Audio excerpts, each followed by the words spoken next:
Bonjour à tous.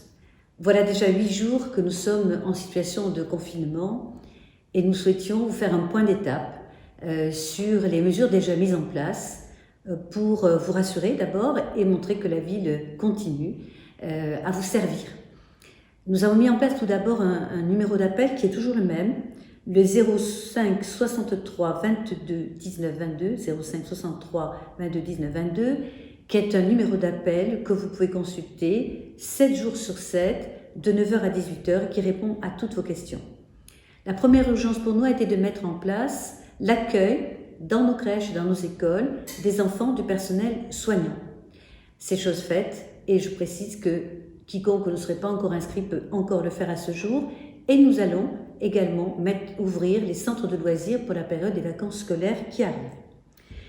Les services d'accueil qui sont ouverts à la mairie, au public, sont les suivants. La police municipale, bien sûr, l'état civil, le CCAS, le pôle solidarité, les écoles, les crèches, les centres de loisirs, je vous l'ai dit, la cuisine centrale qui continue à porter les repas à domicile non seulement pour les personnes âgées, mais également pour toute personne qui le souhaiterait. Il suffit d'appeler le CCAS à cet égard. Nous avons également maintenu la collecte des ordures ménagères et nous allons pouvoir également reprendre le balayage de la Bastide, car c'est une façon de lutter aussi contre les dégâts sanitaires.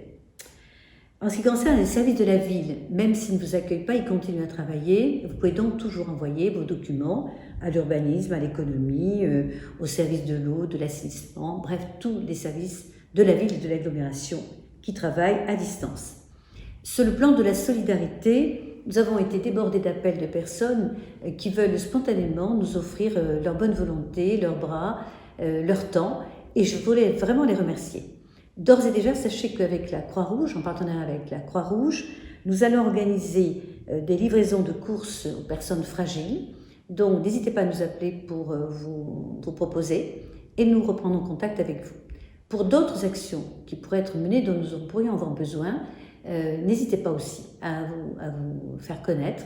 Toujours au numéro d'appel précité, du 05 63 22 19 22, et nous ne manquerons pas de vous recontacter si nécessaire. Merci en tout cas.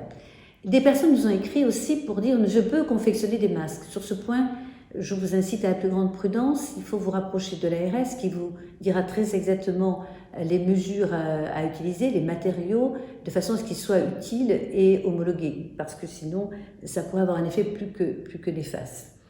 Enfin, sur les transports, nous avons maintenu nos lignes régulières. Néanmoins, il est vrai qu'il y a beaucoup moins de monde dans les transports. L'objet, c'était quand même de permettre aux gens d'aller travailler, notamment, je pense au personnel de santé, mais aussi à d'autres personnels absolument indispensables. Donc, nous allons réduire, bien sûr, aujourd'hui les lignes. Nous allons les maintenir uniquement sur les lignes absolument nécessaires et où nous avons la plus grosse fréquentation.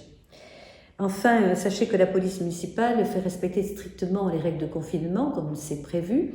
Elle est à l'œuvre, qu'il s'agisse de la vidéosurveillance, bien sûr, mais aussi à nos patrouilles sur le terrain. Notamment avec la police nationale, nous avons partagé les contrôles d'entrée et nous sommes concentrés sur le sud de la ville. 1000 contrôles routiers ont déjà été effectués depuis 8 jours et 25 procès-verbaux dressés pour des personnes qui ne respectent pas les règles de confinement. L'ensemble de ces mesures que nous avons chiffrées à 8 vont être envoyées bien sûr à la presse. Vous les trouverez également sur nos sites internet, nos réseaux sociaux, avec les liens nécessaires pour vous mettre en contact avec les services concernés. Dans quelques jours, je reprendrai les questions-réponses avec le maire via Facebook pour continuer à vous répondre au plus près, en sachant que vous pouvez à tout moment appeler ce fameux numéro d'appel de crise qui n'a pas arrêté depuis 8 jours de fonctionner pour votre service, pour vous rassurer, pour être au plus près de vous.